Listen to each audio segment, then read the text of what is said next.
ကျွန်တော်ပြန်တန်းဝင်မှကြီးခွန်းတစ်ခွန်းလေးလေး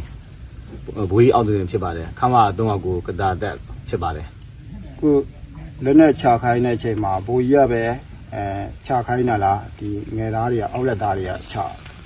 အဲ့လက်နဲ့ချခြင်းမှာကျွန်တော်ရှေ့အပွဲခွင့်နဲ့နီးစက်ရအဖွဲ့ပေါ့လက်နဲ့ချဖို့ကျွန်တော်မိန်ပေးခဲ့ပါတယ်လှမ်းအော်ပြီးတော့ပေါ့လက်နဲ့ချအညံ့ခံမှုဆိုတော့ဟုတ်ကောင်းပါလေဒါ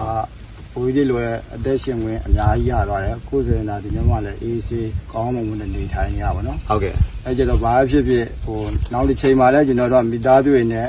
ပြန်လဲတွေ့ဆုံအောင်ကျွန်တော်တို့တက်လိုက်တော့ချိတ်ဆက်မှုတွေလုပ်ပေးမယ်နော်ဟုတ်ကဲ့ကောင်းကောင်းမွန်မွန်လည်းနေထွက်ပြေးဖို့ပြုဖို့လည်းမကြိုးစားနဲ့ဟုတ်ကဲ့